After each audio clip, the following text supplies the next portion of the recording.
ahorita se nos acortó un poco, entonces Buenos 11:25 días. tenemos que...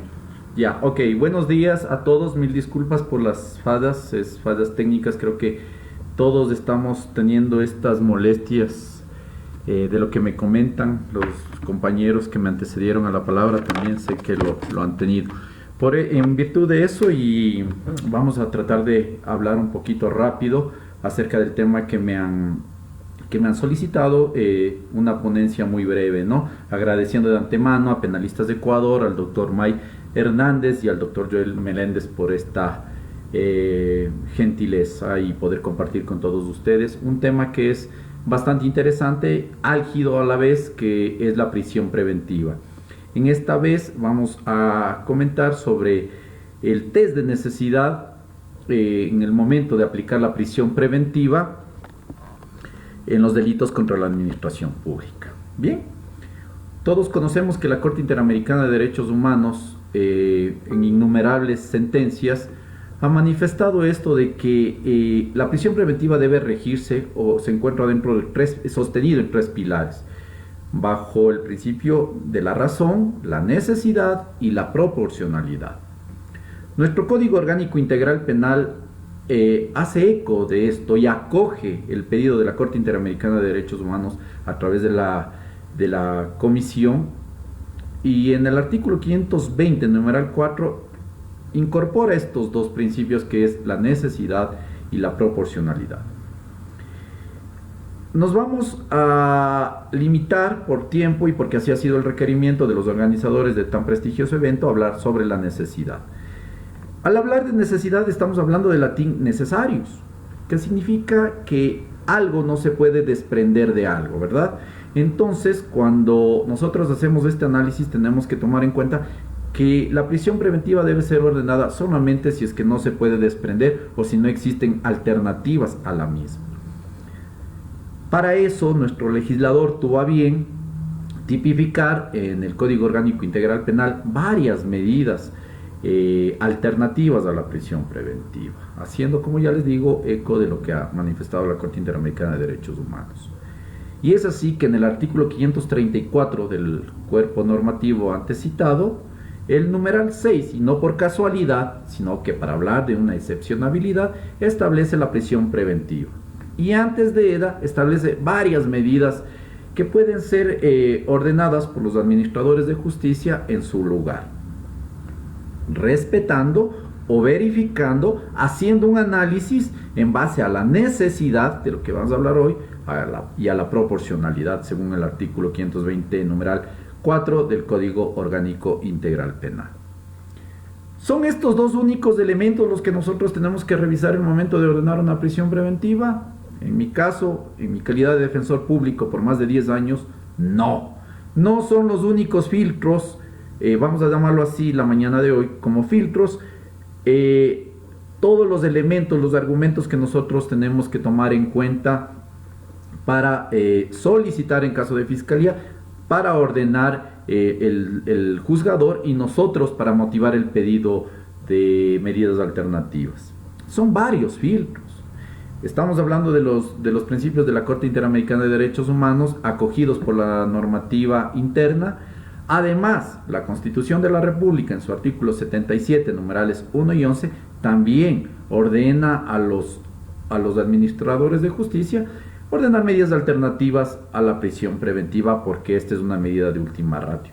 Si todos conocemos de que el derecho penal es de última ratio, la parte más sensible del derecho penal, que es la privación de la libertad, sea a través de la prisión preventiva o ante la imposición de penas, es el tema más delicado, porque estamos hablando de un bien jurídico protegido muy sensible, que después de la vida es el más importante, la libertad de las personas. Hablaba de que existen varios elementos que nosotros tenemos que tomar en cuenta, varios filtros que tenemos que realizar este análisis y este test que debe preguntarse siempre el fiscal antes de solicitarla y el juez antes de ordenarla. Porque nuestro Código Orgánico Integral Penal establece fines y requisitos de la prisión preventiva. Y estos son candados, deben ser candados para el juzgador antes de pasar o tomar en cuenta esta medida de última ratio, que es bastante extrema. En primer lugar, el artículo 519 nos habla sobre los fines de la prisión preventiva.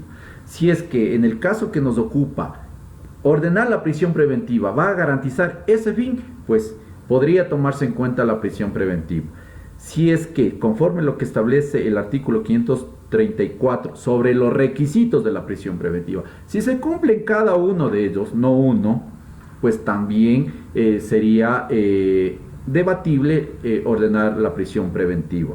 Otro de los filtros, las medidas cautelares, que ya hablamos en el artículo 522. Y uno más, la Constitución de la República, nuestra norma suprema, establece en el artículo 190 medios alternativos a la solución de conflictos, que también tiene que ser objeto de análisis por parte del operador de justicia en el momento de solicitar u ordenar la prisión preventiva. ¿Por qué?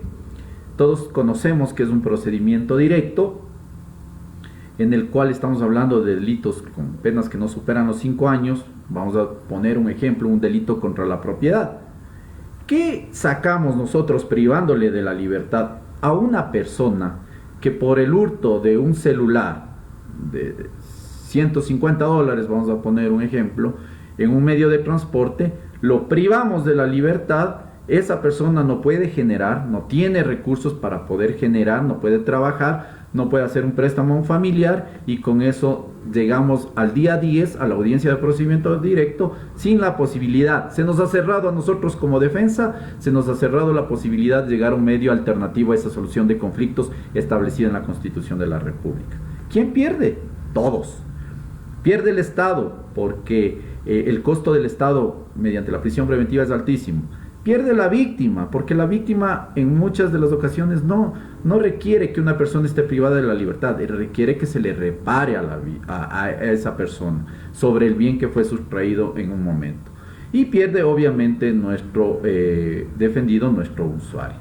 Entonces todos estos filtros tienen que estar atentos el administrador de justicia previa a ordenar una prisión preventiva. Vamos a hacer este análisis de la prisión preventiva para luego ya adentrarnos en los delitos contra la administración pública, porque estamos viendo cuáles son los requisitos, vamos a ver cuáles son los fines. El artículo 519, perdón que sea tan rápido, pero por esta falla técnica tengo que acelerarme.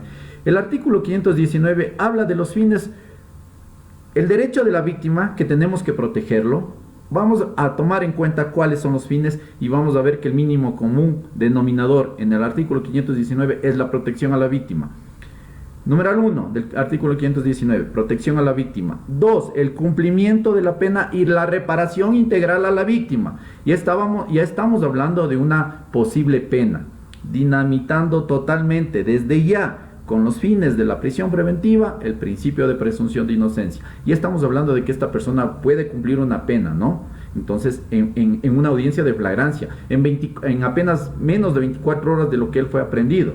Segundo, 3, evitar obstaculizar la práctica de pruebas o diligencias que la Fiscalía requiera hacer. Ese es el tercer requisito, y el tercer fin. Y el cuarto, la reparación integral a la víctima, nuevamente. Aquí yo me hago una pregunta. El artículo 519 sobre los fines de la prisión preventiva, ¿es un capítulo inserto sobre las víctimas o es un artículo para garantizar el debido proceso, la comparecencia del procesado a las etapas del proceso penal, o simplemente es un artículo en el cual le vamos a dar toda la protección a la víctima, sabiendo que existe un capítulo aparte? Las medidas de protección para la víctima están establecidas en el artículo 558, las mismas que se encuentran acá. Pero garantías para el detenido, para el aprehendido, para el procesado, no encontramos en el artículo 519 y no procura garantizar el debido proceso.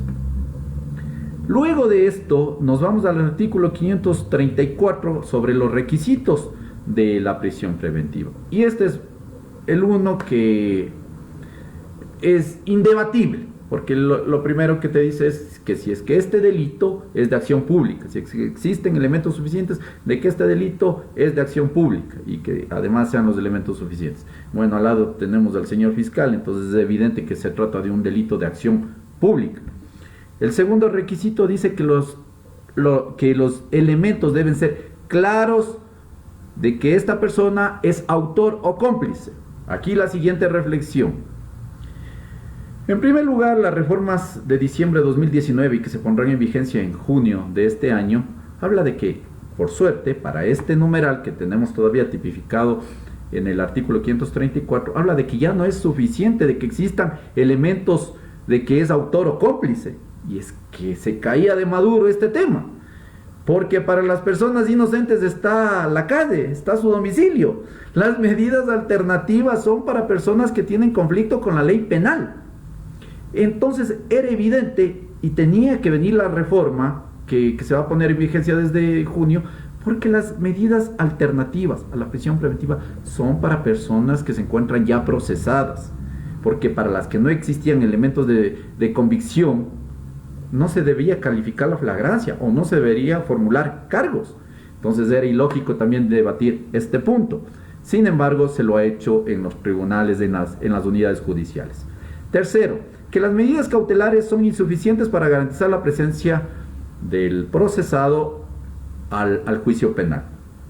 Muy bien, otra reforma que vamos a arrancar desde el mes de junio. Sobre este artículo y este numeral 534, numeral 3, ahora el Código Orgánico Integral Penal le obliga al fiscal a que pruebe de que todas las otras medidas son insuficientes para garantizar la inmediación al proceso. El fiscal es quien debe probar y después el juez tiene que motivar su orden de prisión preventiva. El defensor público, como se supone que nuestro defendido goza de presunción de inocencia y toda la carga le corresponde a la fiscalía, pues entonces el fiscal probará por qué no amerita o por qué no puede beneficiarse nuestro usuario, nuestro cliente, nuestro defendido de una medida alternativa a la prisión preventiva. Así debe ser, así debió haber sido siempre. Simplemente el defensor en ese momento pues no tendrá sino que en base a un debate jurídico también exigirnos a nosotros como defensores un debate jurídico de altura en el cual nosotros pongamos sobre la mesa las situaciones por las cuales nuestro usuario debería beneficiarse de estas medidas, ¿no? Esta reforma al Código Orgánico Integral Penal nos va a beneficiar a todos y va a elevar el debate en las audiencias de flagrancia y formulación de cargos. A nosotros, a obtener una mejor teoría del caso para exponerlas en estas audiencias, al fiscal a probar por qué las medidas alternativas a la prisión preventiva no caben sobre ciertos sujetos y al juez a motivar. Hay una excepción que está dentro de las reformas, es que si una persona ya incumplió una de estas medidas, puede ser se me ocurre una medida alternativa como una suspensión de la pena, por ejemplo, entonces ya tememos por esa inmediación, entonces ahí sí se podrá otorgar esta medida extrema de última ratio, que es la prisión preventiva. Rápidamente hemos topado qué es la prisión preventiva, la necesidad, los fines y los requisitos de la prisión preventiva de manera bastante rápida, y perdón por eso, por haber arrancado un poquito tarde.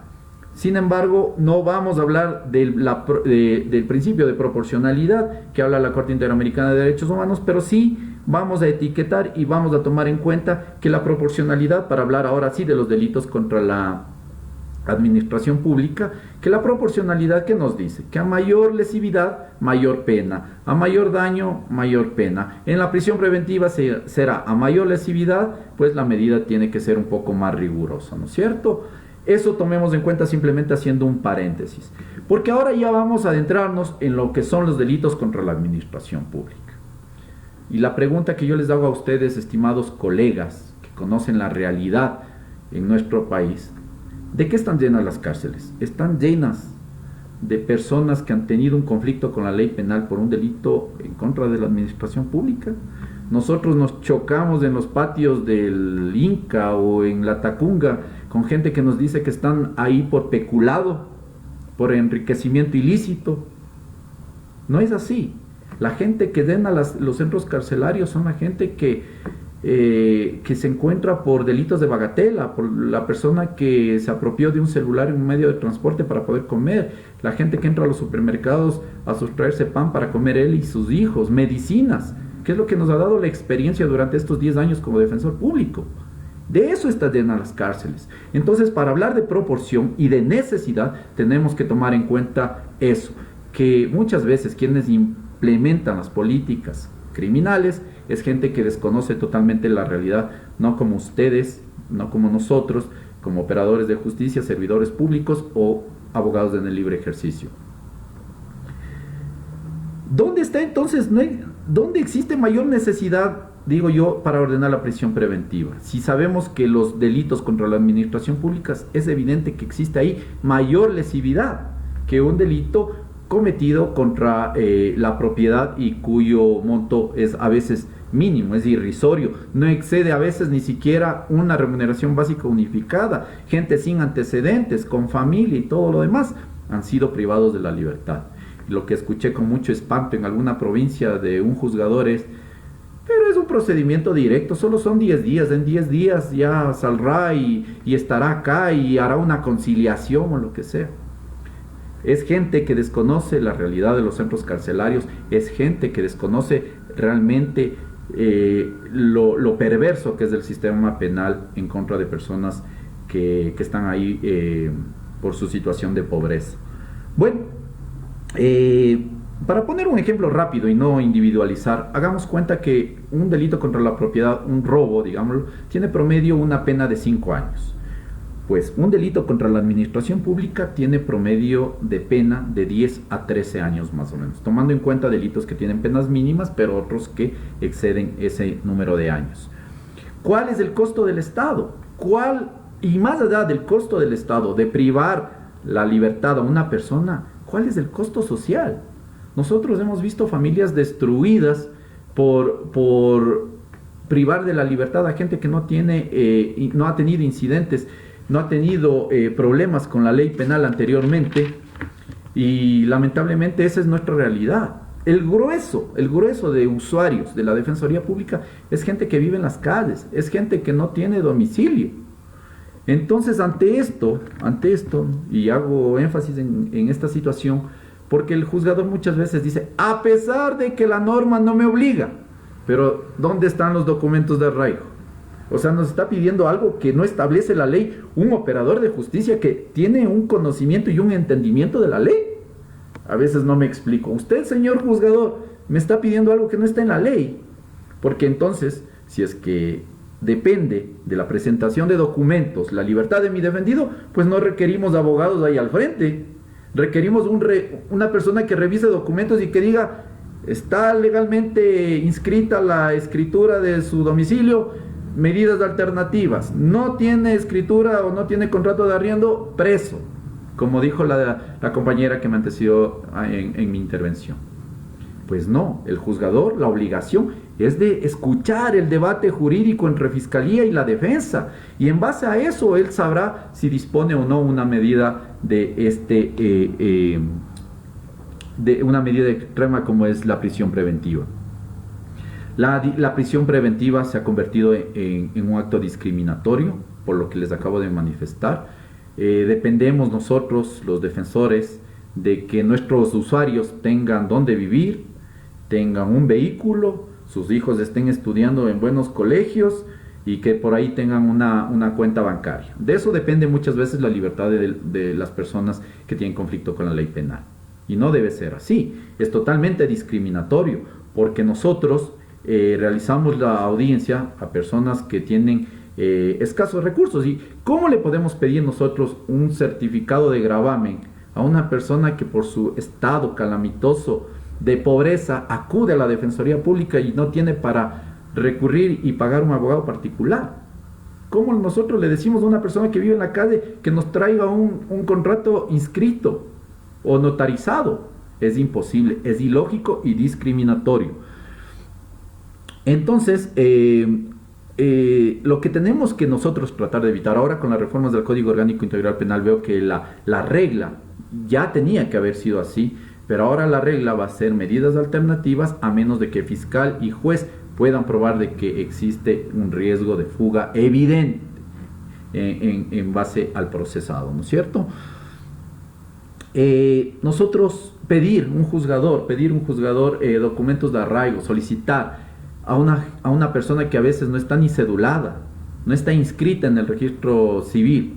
Es algo bastante ilógico y muchos o todos nosotros los operadores de justicia sabemos la situación calamitosa de esos ciudadanos. Sin embargo, restringimos la libertad con esos parámetros.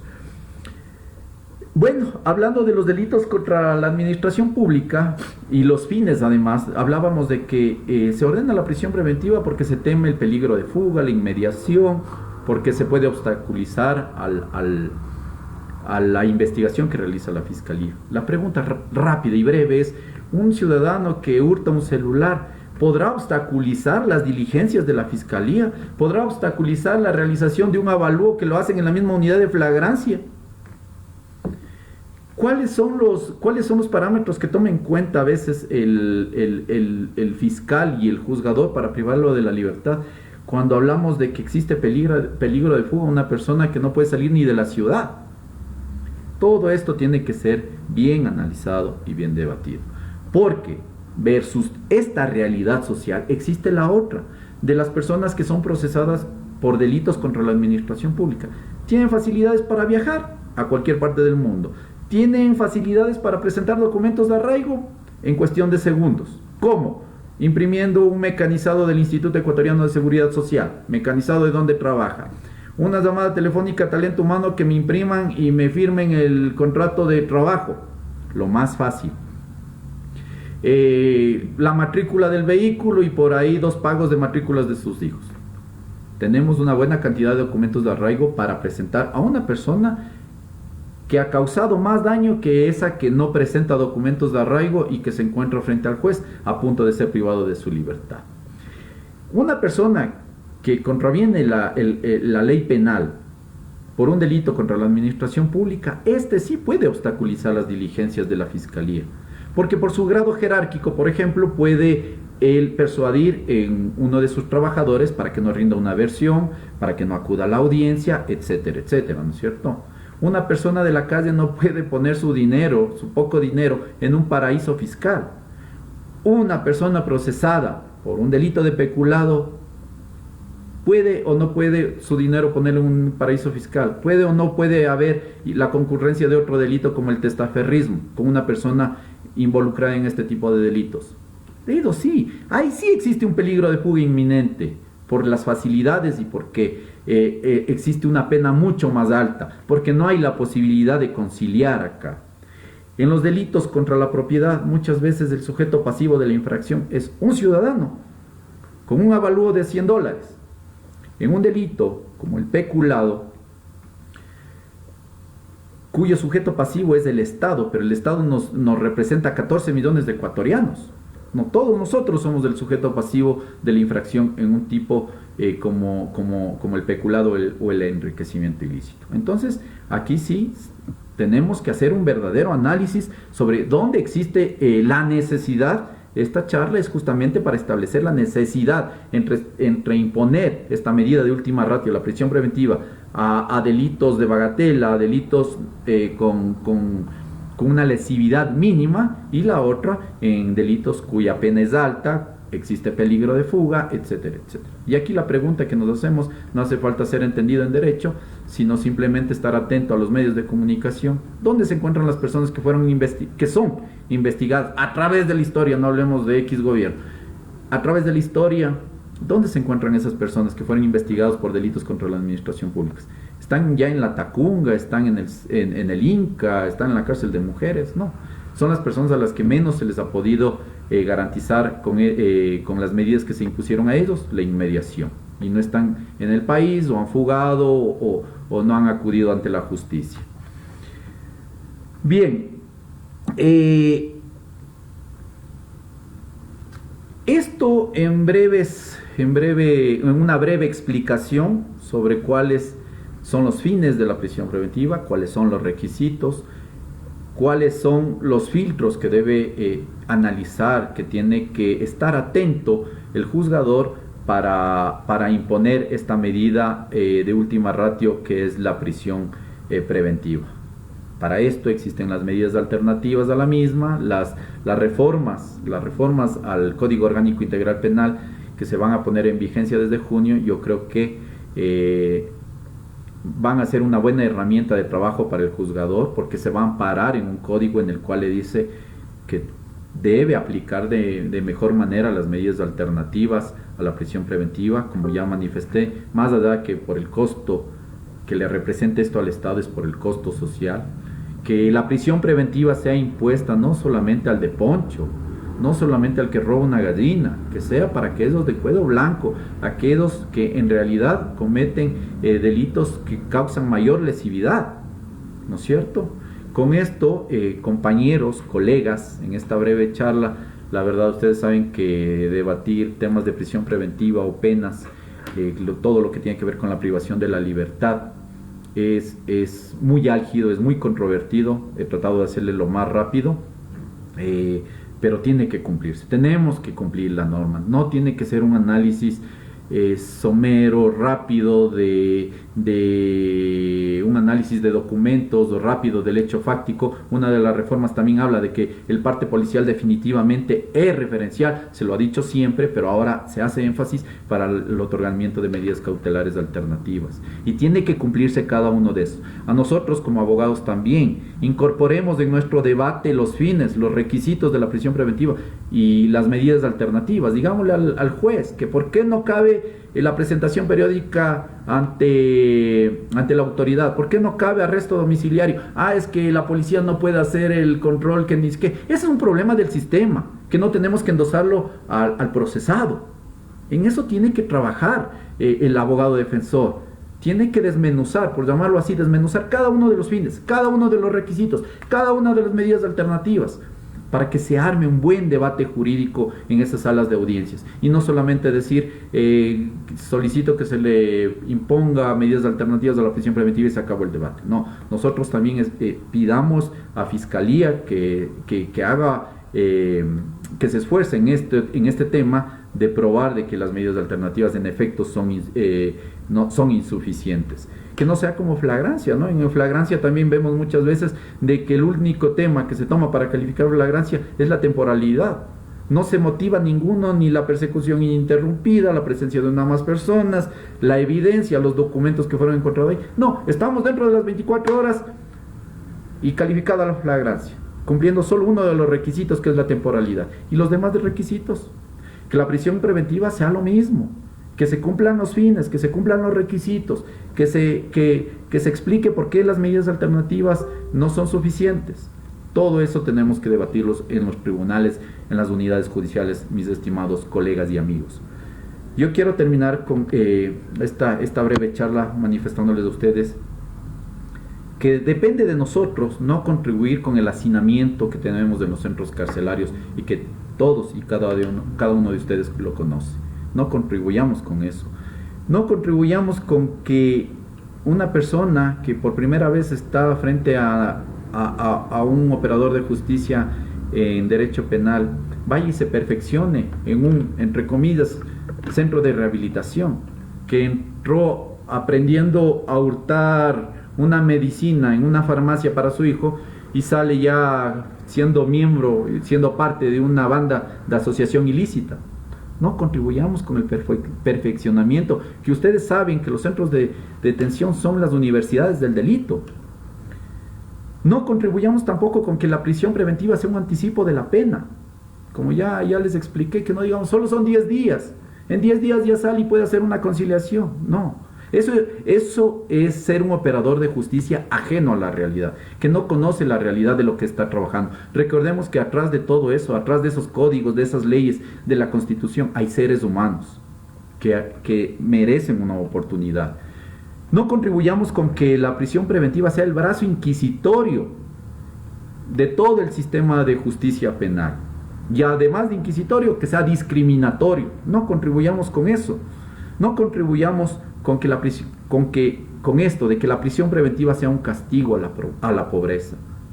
No motivemos nuestras resoluciones manifestando de que no tenemos la certeza, de que yo dudo de que el Señor se presente. ¿Y por qué no duda que sí se va a presentar?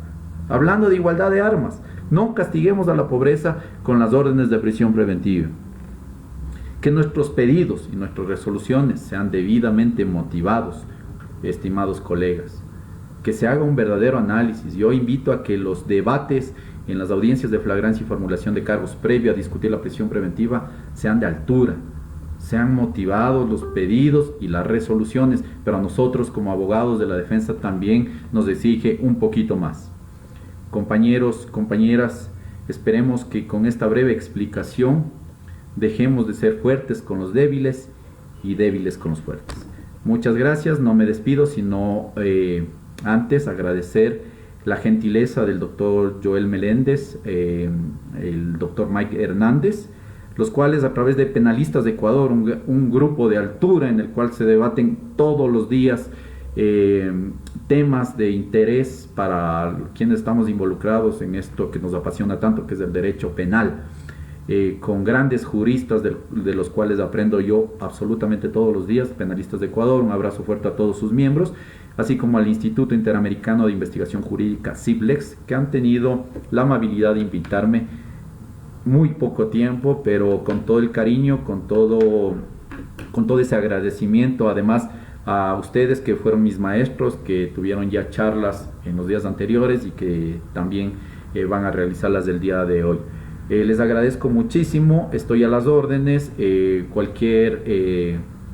para compartir cualquiera de mis experiencias. Yo como defensor público, 10 años, especializado un poco más en temas de flagrancia, con mucho gusto, ahí quedará registrado mi dirección de Facebook, mi correo electrónico y mi número telefónico. Nada más, gracias, suerte a todos los ponentes que vienen posterior a esta, y nada más. Buenos días y que Dios nos bendiga. Hasta luego.